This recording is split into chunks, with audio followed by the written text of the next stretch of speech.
Happy Tuesday. Whoa, you threw me off.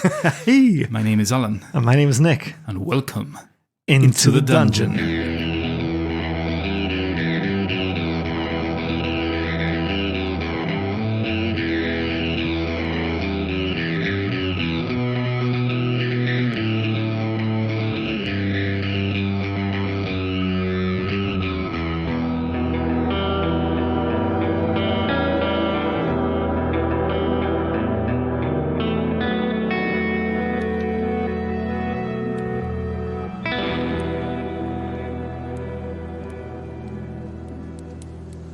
And so we pick up this week in the makeshift camp in Sebastian's cave, where Shrubberies, aka Bernie's Bonsais, appear to have decided to make their way towards the Circle of Thunder. What are Shrubberies doing then? Well, we'll be, as usual, taking watch. I'll take the first watch. I'll let Fenna and Fabian sleep. And then it's up to them who wants to take the second watch. And third. Well, you guys deserve some rest. I'll take the first watch, don't worry, and you can pick it up after me. Okay, yes, sir. Wake me up next, though. Yes, of course. I feel this power in my fingertips. Really? Okay. And so Shrew's going to take this first watch as Fenna and Fabian settle down for the night. Okay, so Shrew's going to take this first watch, which passes without incident. Has Shrew been doing anything during this watch? During my short rest, I would have been checking out the cape, trying to see if I can figure out what it does. The one I'm wearing, the one with the feathers. And also the statuette, the mermaid statuette. See if that has any magic. Whilst you're warming yourself by the fire, as your companions take their rest, you spend that time studying these items. After a short while you notice, and you're confident that the statuette of the mermaid contains nothing magical. But this exquisite looking feathered cloak does give off a magical aura. And as you continue to study it, running your fingers through the fine fibers that make it up, these beautiful threads, you learn that this is a cloak of many fashions. Many fashions, you say? Many fashions. What does it do? Whilst wearing this cloak, you can use a bonus action to change the style, colour, and apparent quality of the garment. The cloak's weight doesn't change, and regardless of its appearance, the cloak can't be anything but a cloak, although it can duplicate the appearance of other magical cloaks. It's a bit shit. Yeah, slightly disappointing. Such an epic cloak. Yeah, it looks far fancier than what it actually is. Suppose maybe in roleplays if you're trying to get into a place of high society and all that. Yeah, I'll still wear it, you know. I'll replace it with my old tattered cloak. And for now it's just going to look exactly the same as my old tattered cloak. Okay. With a toggle made out of the wood of Cinemas's tree that holds the cloak together. Does that bring your watch to an end then? Yes, if the time has passed, there's nothing else to do. That brings my watch to an end, yeah. And so you wake up Fabian? I wake up Fabian. This is my turn already, Shrew. Yes. Sorry for waking you, but my watch is over. Everything's fine. No sharks have crept out of the water to attack. Moesco is still dead, and the harpies seem content with the heart we fed them. Fantastic. What happened to that fancy cloak you had? Well, I'm wearing it. It's the magic of the cloak. You can make it look like any fashion you want. You can make it look like this, tattered, or like it used to look, with the feathers. I'm gonna keep it like this for now, you know. I don't understand these magical items. Oh, it's okay. You just do what you do, which you do perfectly fine. I don't understand the ways of warriors either. I don't. All those metal things hanging off you, and the metal swords and metal armor. Ugh. Sends shivers down my spine, it does. Why don't you like metal? It comes from the earth. Yes, well, we've been over this before, Fabian. It comes from the earth, but it passes through a lot of hands before it is what it is, you know. Wood, that's more tangible, it's more natural. It does not pass through many hands to make that look at my staff that you have. This staff is merely a branch. Well, it's been carved. Yes, but by hands. It hasn't been smelted and things added to it to make it harder, and no, this is natural. You mean apart from being carved and sanded and Well, polished yes, but and oiled. the essence of the wood remains. It's not adulterated by other unnatural elements and, materials. You know what I'm saying, Fabian, of course. And what about the clothes you wear then?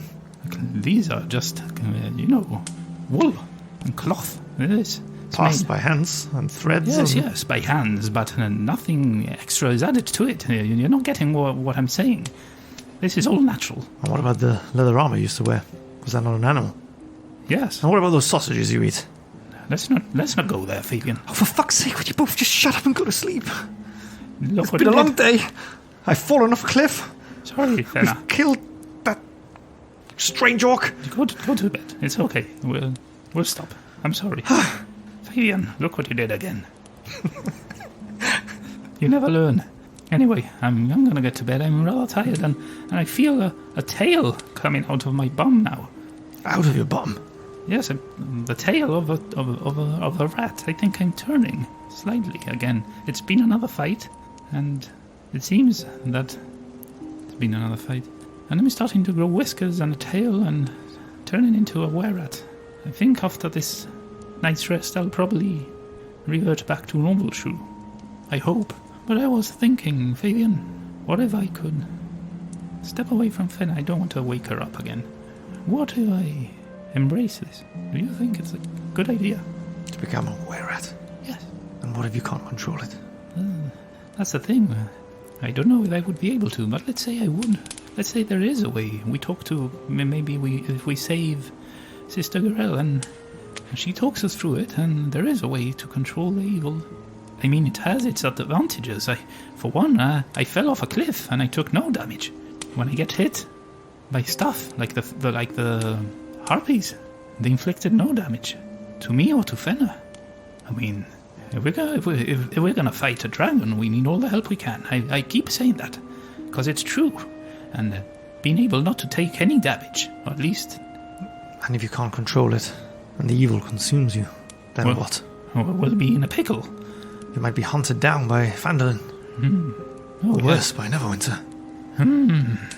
Perhaps Sister Gorel is I imagine she's a sister of a good god. How would you take to what I can only describe as an evil creature?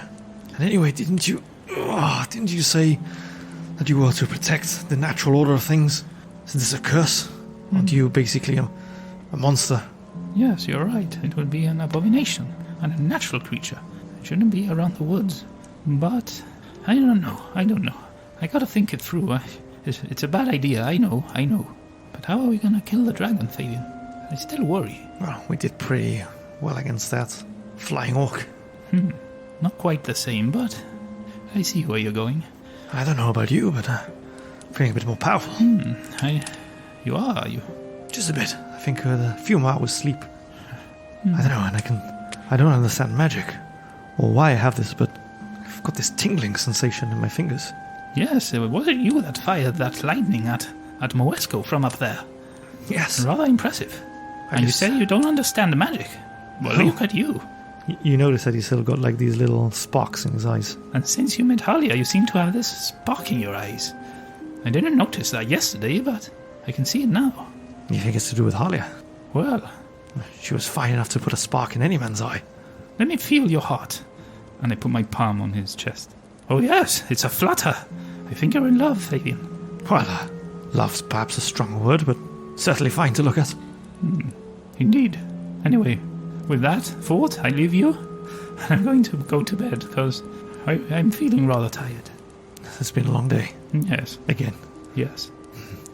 Almost seems like we've known each other longer than little more than 2 10-day. Well, we have, Fabian. Or do you forget? Oh, yes. We knew each other from our time in... From Leylon, yeah. Yes, Lylon. It's late. Indeed.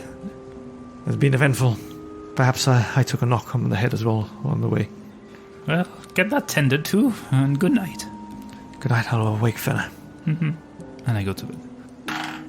So Fabian's watch passes without any incidents either. Nothing that's caught his attention. The night's been eerily quiet. Nothing other than the wind and the crashing waves. Fenna! Oh, Okay, Fabian. It's my turn, I guess. Oh, that was a good sleep. I feel invigorated, more powerful, somewhat stronger. I can feel the magic running through my veins. Do I have any whiskers, Fabian? That you do. Here, sort of in the middle. Looks a bit like a tash. Fenna slaps Fabian playfully. Alright then. I'll take this final watch. Then again, Fenna's watch passes without anything to grab her attention. Boys, first light is breaking through. Shrew. Yeah. Yes. No. Preposterous. Shrew. Yeah. I like your sausage. Very nice. Up to that point, I was going to say that he was probably dreaming of Harbin. Perhaps he is. No. It's a dragon. Dragon, I tell you. True. Yeah. Fabian. Yeah, what's wrong? Unless you want to become a permanent wererat. No. Please just stop am making- I turned? I touch my body. I check for a tail. You still got a nubbin. What's wrong? And some whiskers. What's the matter? Is Sebastian back? No, Sebastian hasn't returned. Is the watch over? Yes, Oh, it seems like I just fell asleep. the first light is breaking. I see. I feel strange. I feel more powerful even. So do I. As do I. I feel quicker. As if I can now get 2 attacks in. Instead of just the 1. I see. That's interesting. And if you haven't caught on, that means that Shrew Shrubberies have leveled up. Ding. Level 6. Level 6. Alright, so we'll be rolling dice. Risking it. You're going to be risking it. Risking it for a biscuit. Yeah, and I'll start off with Shrew, okay? So that's a d8 plus my constitution. Come on. Not bad. A 7. 7, 8, 9. So 9 extra HP. Okay, then I'm gonna go and roll for Fenna, which is also a d8. It is, but she has 0 constitution. Well, that's another 7. That will now take Fenna up to 34 hit points. Very respectable. I have 49 myself. And now Fabian, which is also a d8 as a companion. Not so good. Not too bad. A 6 plus 2, 8. Okay, so that takes Fabian up to 47. Very good. Very nice. Also, Shrew has now the ability, and a kind of apology to those that like stringent rules, though we've probably been messing up certain rules as we've been playing along these 30-something episodes. 37 episodes. 37 episodes. To be fair, we did say in episode 0 that we wouldn't be too strict with certain rules, and we've been homebrewing things as we go along. Yeah, but this one was a mistake. The same way that I turned into a frog when I shouldn't have a swim speed back in the ranch, Butterskull Ranch. Last episode I turned into a hunter shark, which is CR rating 2. And I got confused for a second, and I thought the brown bear was CR rating 2 as well, and that I could turn into a CR rating 2 creatures. But no, brown bear was 1. I could only turn into 1. Up to now, which I've leveled, and from now on I can turn into CR rating 2. So it's not a big deal. It's kind of just 1 episode away from leveling. Not a big deal. Okay, so we'll just penalize you for 1 episode of wild shaping. No. So 1 episode of what? Of wild shaping. Oh, no. I cannot wild shape for the whole episode then. Yeah, banned. Alright. And other than that, yeah, I've got an extra spell that I can use, an extra spell slot, level 3. Nice. And the attacks of creatures are now considered magical, which I have the chain, like I said last episode, so it doesn't really make a difference. All good. What about Fenna and Fabian? Well, starting with Fabian. Fabian now has an extra attack. That's brilliant. And that means that whenever he uses the attack action, he now attacks twice instead of once. That's great. And that combined with his action surge means that on that particular round, Fabian could have up to 4 attacks. Whoa, that's crazy. Things are getting serious. Mm-hmm. Just when we need it. Yeah. It's going to Funny be how that interesting. works. Who would have known? And then moving on to Fenna. Fenna has now gained the potent cantrip. And this means that she can now add her spellcasting ability modifier to the damage she deals with any cantrip. That's big. That is big. And she also gets the level 2 spell Aid. Oof. I'll just read that out for you. Yeah. I don't know what it does, but it sounds good. So this spell bolsters your allies with toughness and resolve. So Fenna can choose up to 3 creatures within range, the range being 30 feet, and each of those targets' hit point maximum and current hit points increased by 5 for the duration of which is 8 hours. So it basically heals 5, but then gives you an extra 5 on top of your max HP? Yep. Awesome. So for a whole 8 hours. Wow. 8 hours, yeah. I hadn't caught on that. 8 hours. Basically a full day of fighting or whatever. And it's not a concentration spell or anything. No. Ooh, that's epic. That is pretty epic. And out of the goodness and graciousness of my heart, because the companion system is a bit cack, and we will discuss that in our end of campaign reflection, Fenn is also getting 1 level 3 spell slot. Ooh, brilliant. Which, when combined with her new spell, can make things even more interesting. Because when you cast Aid using a spell slot of level 3 or higher, the hit points increase by an additional 5. Nice. So that would be 10. 10. But I'll probably just waste the 3rd level spell slot on a guiding bolt to get that juicy dice rolling. We'll see. We'll see. I thought you were going to say you were going to waste it on William. For healing, you mean? Yeah. Just a bit of a throwback to our episode, Nimble as an Ox. Poor William. Oh, he's still alive, but I mean, he had a hard time back there. Have you given any more thought as to how we're going to get that chest all the way into the woods and then back safely to Fandolin? Well, I suppose the only option we have is for me to wild shape into something and lug it all over back to wherever we're going. But for me, the more pressing concern is, what then? Are we going straight to the Thunder Circle? Or Stone Thunder Circle, whatever it's called. Are we going straight there in Neverwinter Woods, or are we going to Fandolin first? Because what are we going to do with a chest full of gold? Well, Fandolin's 3 days away, and the Stone Circle, by my calculations, was 5 days from here. Stopping at Fandolin would add another day or 2. Firstly, his sister Grell's been taken. She might not be alive by the time we get there, and then... I know what. Let's bury this treasure here, in this cave, and we'll come back for it. Wouldn't it be a bit obvious that something's being buried in the cave? Why? Well, this would be the first place I would look. In a cave? The cave leading to the lighthouse. Then where do you suggest we bury it? I don't know. On the beach somewhere? Easier to dig sand than rock. Okay, so we need a marker, though. How are we going to remember where we bury it? Or perhaps we can hide it in the lighthouse. No. It's easy to find if we just leave it there inside the lighthouse. Especially now, since Moesco's dead.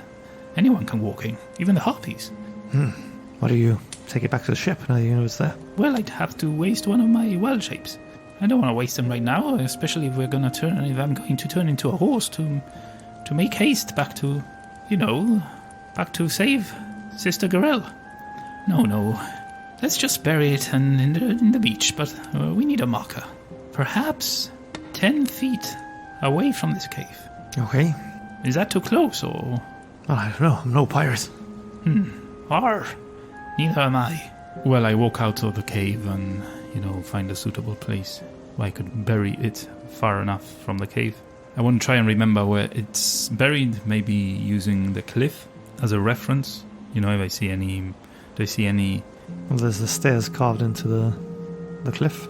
You're doing this just 10 feet away from the cave? It should be easy enough to remember where you... Nah, I'm moving further away from it.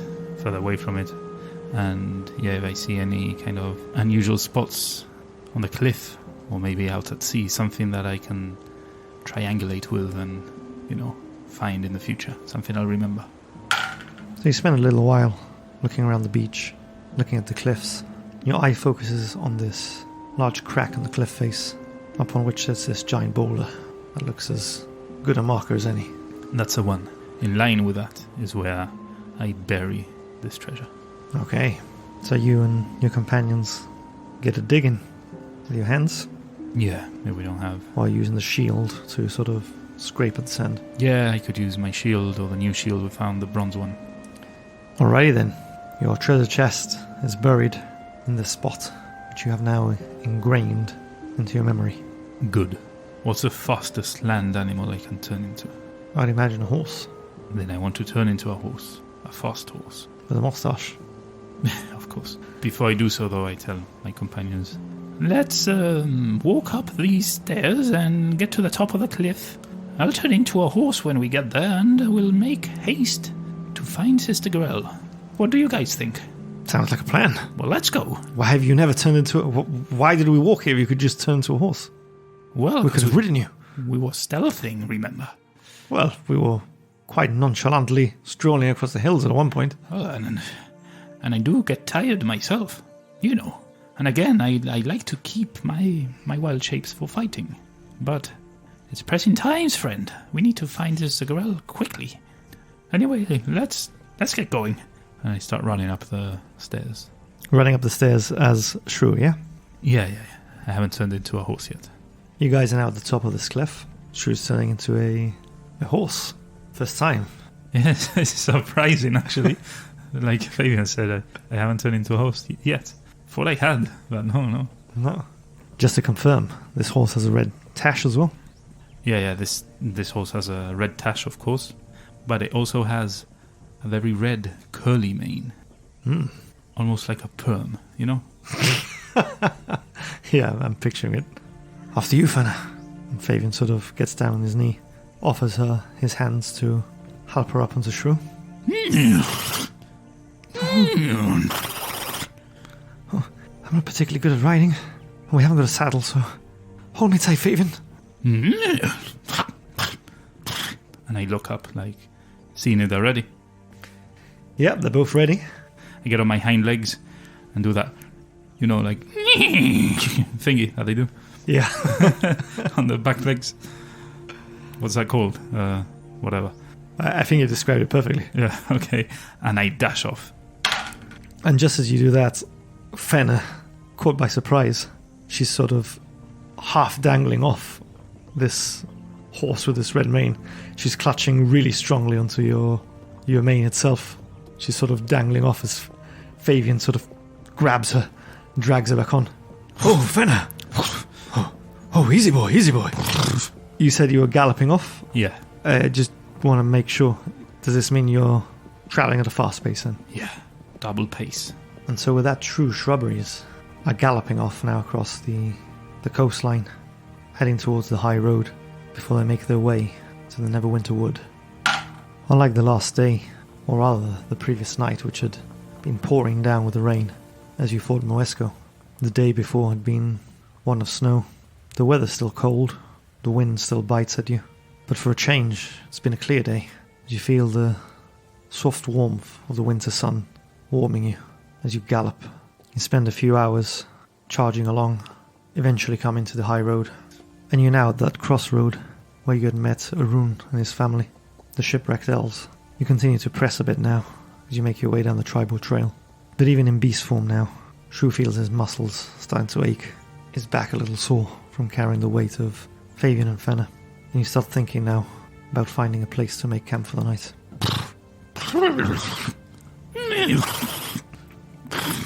I think Shrew's getting tired.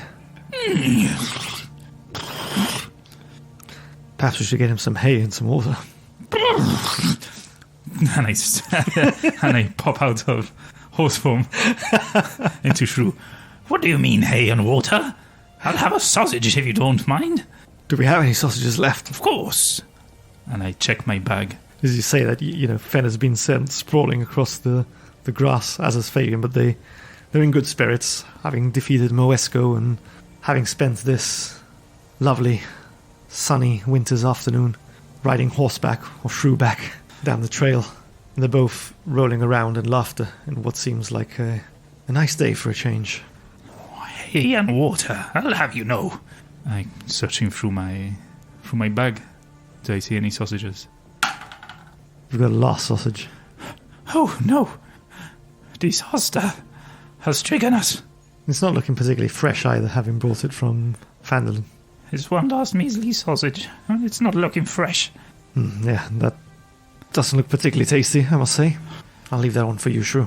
I don't want to have a tummy ache when we get to... No, I think it's best to leave it. Throw it away. When we get back to Fandolin, I'll buy some more.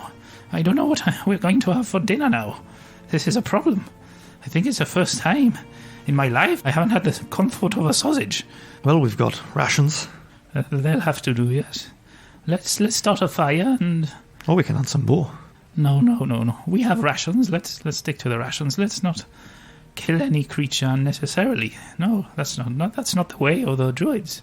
You do realize that those sausages are made from creatures Shut up, that Fabian. I'm saying that currently we have good food. We don't need to kill anymore.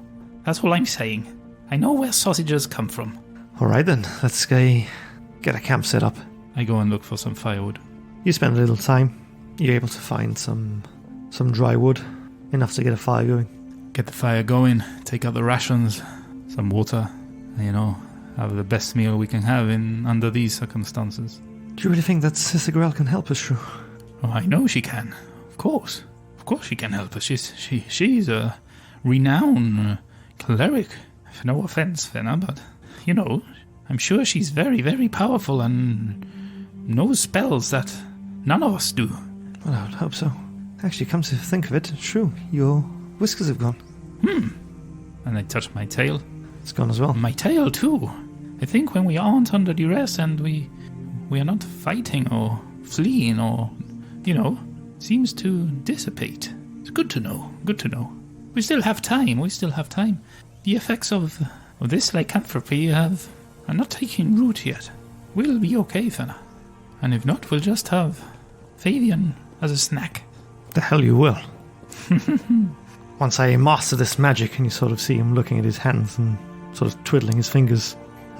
Perhaps I can change you into a boar, and we can all have sausages. That's not very nice, Fabian. Having a sausage without me. Well, technically you would be there. He's going to be very disappointed once he casts that last Thunderbolt and he loses his ability. Come to think of it, perhaps I shouldn't have told you those 3. Yeah, true. That would have been more fitting, narratively. Too late for that now. Yeah. Unless you want to give me 4 and not tell me about it. As Shrubberies has their rations and huddles around this fire, the cool night air wraps around you all like a thick cloak. There's a silence as the late afternoon starts turning into early evening. The only sounds you hear, the occasional rustle of the leaves in the wind, the odd crow cawing in the distance, and the crackle of your campfire. Who's taking first watch? I'm pretty exhausted, right? After having basically carried these 2 on my back. So I'm not going to take first watch this time. I think I've earned a rest. So one of you take first watch. I'm going straight to bed. Wake me last, please. Very well, seems fair enough. I tuck into my bedroll. Fair, I'll take this first watch. Alright, keep a sharp eye. We won't want any of those half-orcs hunting Shrew down to be here so close to the road. Seems that we avoided the road to get to the lighthouse and now we're following it. But anyway, keep your wits about you, Fabian. So Fabian's going to take that first watch. And as it comes to an end, he walks over to Fenna. Fenna, it's my turn already. Oh, my legs are quite sore. And Fenna wraps herself up tight in her cloak, still looking like this fat peasant. You really need to work on your disguise, Fabian. If anybody's seen you with Shrew, those locks are quite recognizable. Perhaps you take a page out of Shrew's book and give yourself a bit of a trim. I think you're sleep drunk, Fenna. And Fabian gets into his bedroll and sort of snuggles in, hankering down for the night now, as Fenna goes to take her watch. Fenna's watch passes, and much like Fabian's, all she heard was the rustling of the wind in the trees, occasional caw, crow, and distant hoot. Shrew! Shrew! What's wrong, Fenna? It's time for your watch. Oh, damn it. I was having this lovely dream. I was running across a meadow. Yes, there were other ponies with me. We were having such a good show. Yes, it's unfortunate.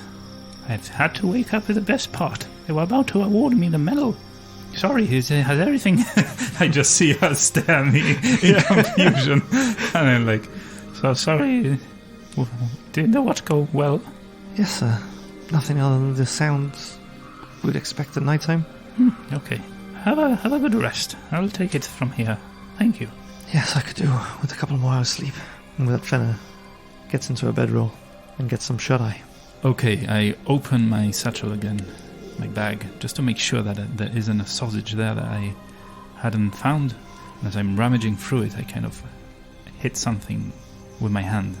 Something made out of glass, and I remember that I had found a weird potion thing back in the lighthouse with a jellyfish inside. Oh, yes. Well, I'd forgot about you, little critter. I wonder what you do. And as I'm taking the watch, I want to try and figure out what this does. Okay, roll me an investigation as well. Okay, first D20 of the night for me. Alright, natural 1. But you can't roll them. No, I've got Big Boy trained, I told you. He won't roll a 2, just natural 1s, because he knows I can re-roll. See? That's better. Total of 17. As you pull the bottle from your bag, you catch a sight of a rogue sausage that has been left behind in your bag. Oh, really? Alright, I pick that up and start munching away immediately. Ooh, I knew there was one of you rascals hiding around here. And this one doesn't look horrid like the other one did, right? Well, it's been in your backpack for 4 days now. Yeah, but it still looks fine, doesn't it? Seen better days. Looks edible. I kind of brush it off, take the mold off, kind of, when you got stale bread and you've got maybe a bit of moldy bread. Yeah. And you take the corner, a bit of cheese that's grown a bit of mold, you take that corner off, keep the rest. That's what I'm doing. Just better take a bit off, throw it in the fire. And whilst I'm checking this item, I'm eating this sausage. My spirits have been lifted. Awesome. I now have an inspiration, a dice of inspiration. I think you deserve one today. Particularly for those horse sound effects. Really? Okay. Yeah. I'll take it. Jot down a DM's inspiration there. Nice, thanks. As you're now inspecting this potion bottle, you can see in the fire's light the liquid inside is green, and it's bubbling as you look at it, seeing this jellyfish almost magically swimming through it, as if it's part of the liquid itself inside. I'm going to ask you for an Arcana check. 16. You start holding the bottle up to the light, sort of putting your ear on it as you slosh it around. Then pop the cork off, and you get this strong scent of the sea, of salt, seaweed. You dip your little finger in it, get a little taste. You discover that this is in fact a potion of water breathing. That would have been a good one to have back in the water. Yeah. Not for me, obviously. I shouldn't have, but I turned into a shark. But yeah, good to keep a hold of this one. You've got quite the collection of potions, huh? Yeah, I do. Yep. And the scrolls. Yeah, and after I deduce what that was, just carry on my watch, making sure no one creeps up on us. Give me a perception check. 19. Now Shrew's keeping watch. The night is dark, and you can see through the light clouds that are blocking out the moon as they pass through. You grow wary that the moon is slowly going through its phases, and you know that the next full moon is now just 5 days away. You still have 4 days of travel. You sit there, listening to the wind rustle through the trees. Difficult to see far beyond the campfire's glow, as it's so dark, other than when the darkness is broken by the clouds passing, which momentarily allows the moon's light to shine down. Your ears sort of crop up as you hear this strange noise in the darkness. It sounds quite far away, but it's a mix between these deep growls and the occasional woohoo. Would I recognize what this is? Give me a nature check. 5. Sounds like a bear and an owl. You also hear the howls of wolves in the distance. Animals are having a party. All getting together. Bears, owls, wolves. Sounds like it. Okay, I'm just gonna walk back to the fire, make it a bit bigger, and just stay behind the fire. Hopefully wild animals are afraid of fire. Hopefully it stays clear of it. The sounds of these creatures getting louder, more animated. Do I hear them coming towards me? It doesn't sound like they're coming towards you, but it almost sounds as if there's some kind of fight going on. A fight in my neighborhood, eh? Fight in my forests. Not good. You're hearing these growls, these shrieks and hoots. Okay, I can't. The occasional whimper. I can't stand around while this is going down. Sorry. I'm a druid, damn you! Don't put me in these tight spots. Fuck. So, what am I hearing again, like, sound-wise? What animals am I picking up? You're picking up what sounds to you like wolves, a bear, an owl, I'm starting to get a bit anxious here. There seems to be some poor animals in distress. A bear fighting an owl. Oh, perhaps it's an owl riding a bear into a fight against wolves. This does not sound natural. Something is amiss here. Give me another nature check, this time with advantage. Okay, that was a 6 and a natural 1, so I'll roll the natural 1 again. And another 6. So, yeah. Shrew's completely bamboozled still at this point. All these different sounds sort of throwing him off. I need to check this out. And I want to turn into a giant boar. Alrighty then. Is this an Easter egg now that you're wearing the Yeah. pendant of Talos? Yeah. Actually, I could use this to fight the actual giant boar. It'll be a boar against boar. Fight of the titans. And I want to quietly at first make my way towards the ruckus. And you're doing this without waking your party up? Yes, as I usually do in very tricky situations. I tend to take the worst decisions and go on my own. So you're sneaking off into the woods as this giant boar. Give me a stealth check with advantage. You're wearing your boots of elvenkind that have milled into your trotters. Yeah. Those are the blind rolls, and it's a +2 on stealth. Then you start making your way towards this ruckus, sort of twinkling your toes through the wood floor. You're like hiding behind a rock, shuffling, and then hiding behind a tree. You find some bushes that you can hide in. You sort of peek your snout through. You start sniffing the air, following your ears, trotting your way through this wood. And sure enough, as you get close, there's no mistaking that this is quite some fight that's going on. You're hearing these snarls and these howls. You're also hearing this strange chatter, almost humanoid chatter. Are you actually making those sounds? Silently. In your head, yeah? I'm panicking in my head, yeah. And you carry on making your way through the wood towards this noise. And you find this particularly large clump of bushes that's able to hide your large frame. A big booty. Your big booty, yeah. And you see there, in this clearing, this enormous bear with the head of an owl. You can see that it's been caught in a bear trap. It's surrounded by a number of wolves and a couple of goblins. Fucking shit. One of which is sat on this particularly large and mean-looking wolf. Damn it. Give me a nature check. 17. This beast is significantly larger than the wolves. It's got this hunched back, these ferocious claws, quite a shorter snout as well than the wolves. You seem to recall having heard of these beasts before. Big wolves. This is a warg. Oh, damn. It's a large monstrosity. You know that these are evil predators that delight in hunting and devouring creatures which it considers weaker to itself. Bastards. You know as well that they are cunning and malevolent, that they typically roam the wilderness or raised by goblins and hobgoblins who use them as mounts, as this one is doing. They seem to be fully engaged in their quarry here. They haven't taken any note of this large boar hiding in the bush. You can see that they're carefully trying to wear out this owlbear. So how many am I seeing and how are they laid out here? And how far have I walked away from the camp? You're a good 500 feet or so away from your camp. Damn it, why did I go alone? As you're scanning this battlefield, you see that there's 6 goblins, this owlbear, 4 wolves, and this larger looking goblin sat atop of this warg. They've got this owlbear surrounded.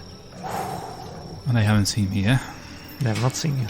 Okay, I want to turn back into Shrew, and I cast Erupting Earth. Okay, before you do so, I'm going to ask you to roll for initiative as we determine order before you take your surprise.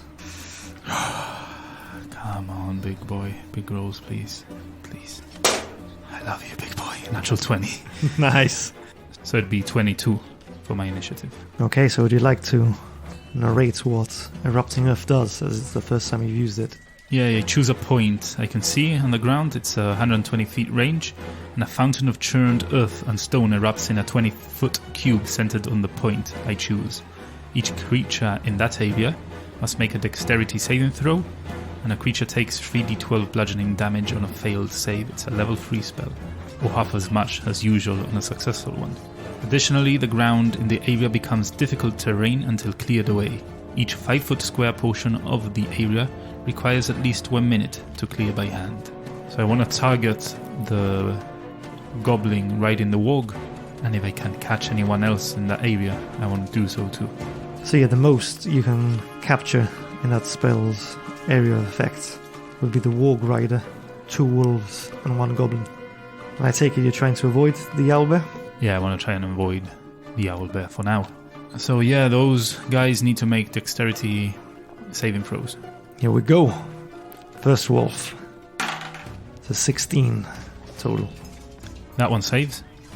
Wolfie 2. 17 total. Yeah, that one saves. The goblin. A 4. Does not save. The Warg Rider.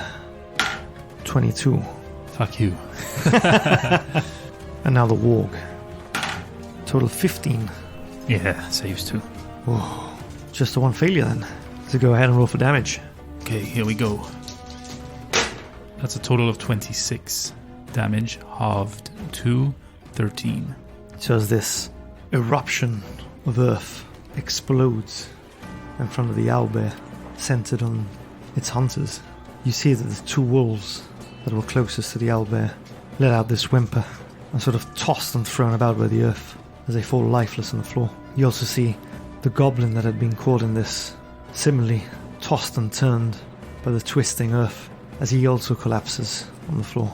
The larger goblinoid sat up atop the warg seems a bit shaken, but he's still standing there as he's looking around. As he lets out this large shout. That's what we're going to call it a session. Damn you! No! No! Not in the middle of a fight. What are you doing to our listeners? And to me. You've got to tune in next week. Damn it. As we always say, that was an interesting episode. You know, up to the point where we were frolicking in the grass when they fell off of Shrew horse. It seemed like an episode that was a tame one that wouldn't lead to any trouble. But then you had to go and throw a whole kind of hunt in it with a poor owlbear. Well, it was at relative safety from where you were. Yeah, but I'm a druid. You know I'm a druid. You can't be throwing hunters and beasts in distress and expect me not to sit around twiddling my thumbs.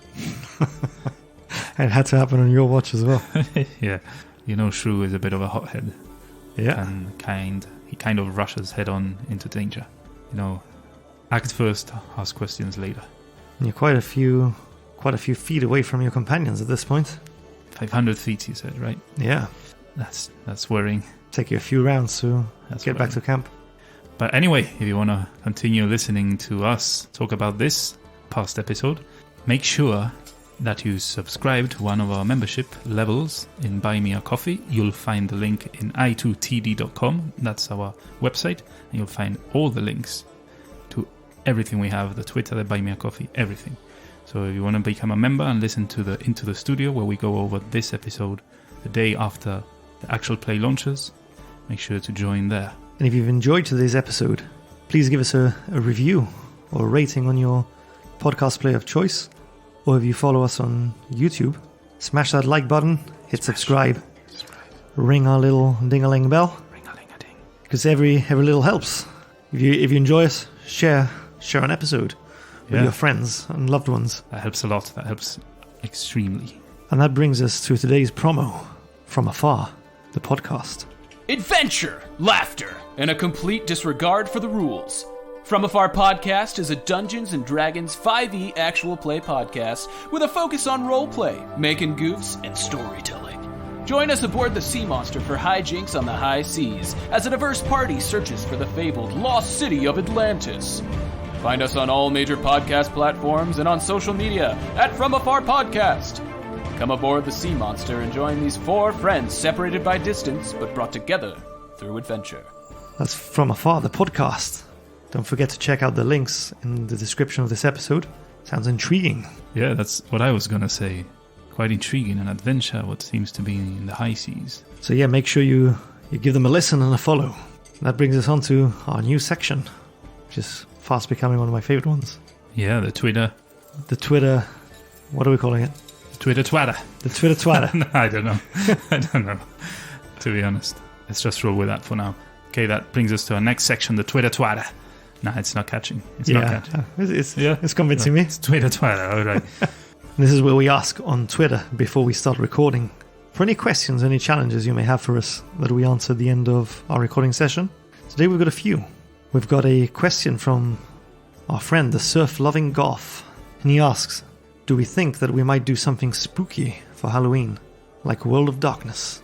Okay, honestly, I don't know what World of Darkness is, but we're going to search it quickly. And by the magic of editing, it's going to appear as if we knew. But obviously I spoiled it already because I've told you what we're doing. So by the power of Google, we've learned that this is an RPG that we haven't played yet. Ooh. No, it says here that it's a dark, gothic, punk interpretation of the real world, where supernatural beings, such as vampires and werewolves, exist in secrecy. Sounds like my kind of thing. I did rather enjoy Supernatural. I'm scared already.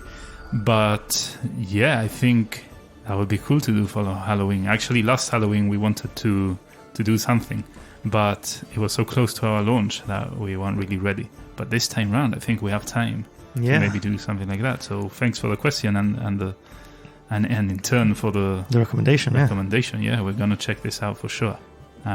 Maybe we will. I think we will. I'm not sure if we'll play World of Darkness. I've always had this wanting to do a Halloween special where we play Dread. Yeah. For those who don't know, it's a ttrpg where you use a Jenga tower for a couple of reasons. Alan and I are easily spooked, so that's going to be funny in its own right. And then I'd love to GM that one because Alan's pulse is also quite funny. Yeah, it's not great. I shake a lot. So yeah, thanks for that question. We will definitely be looking into doing something special and spooky for Halloween.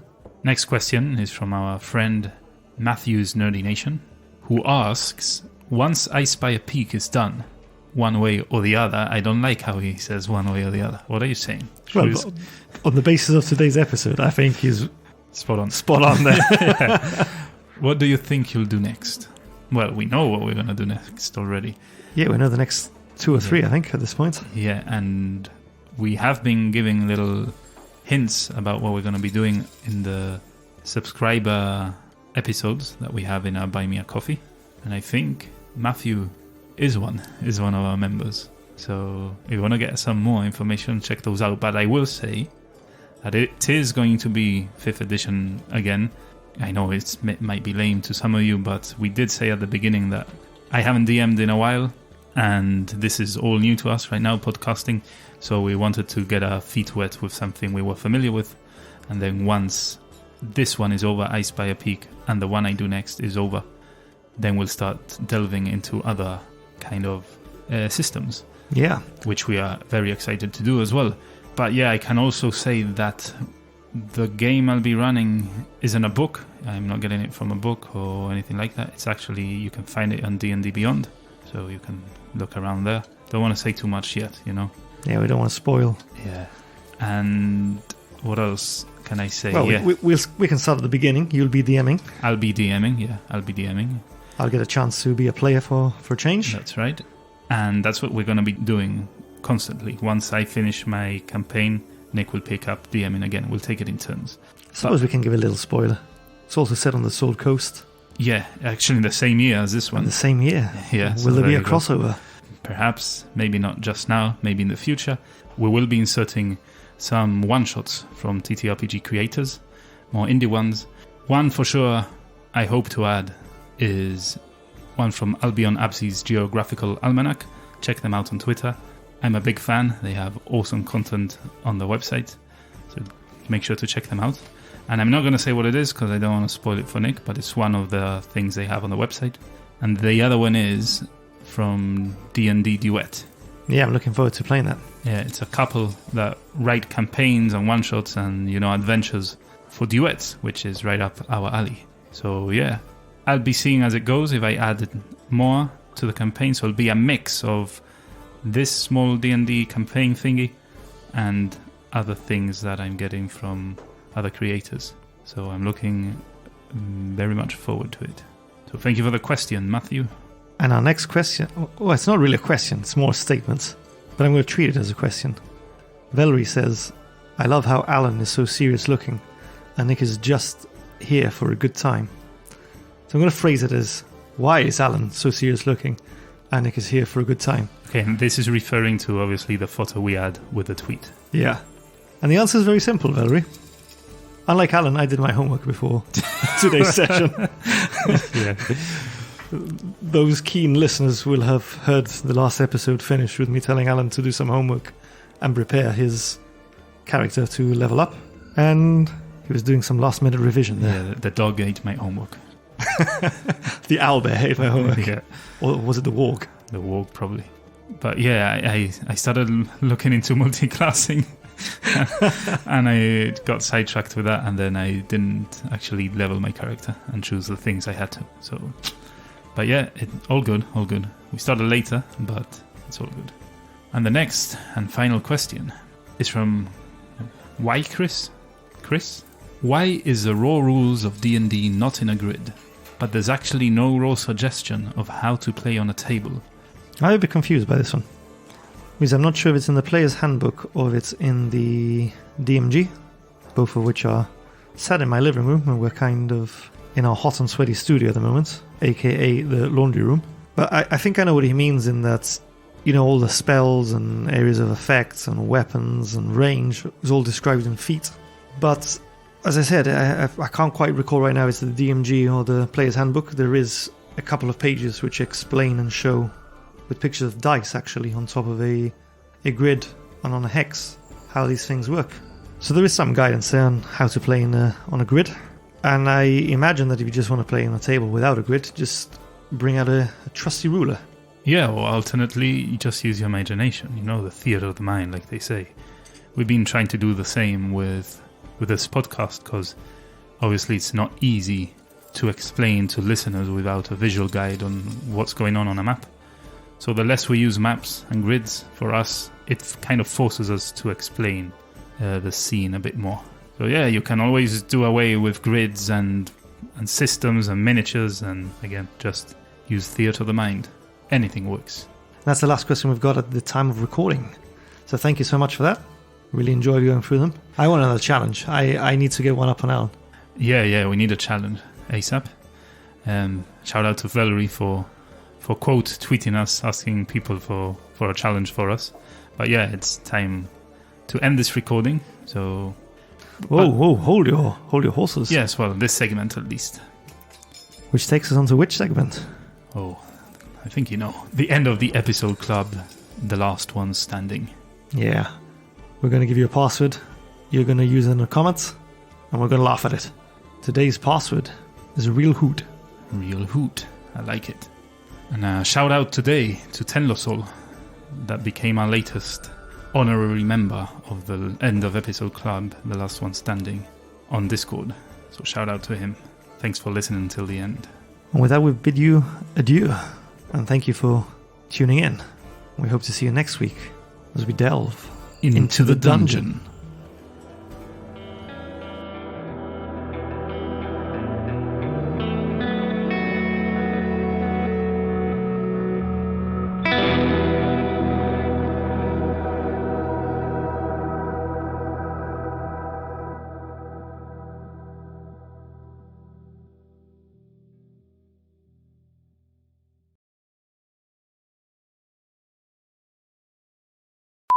And so we pick up this week in a makeshift...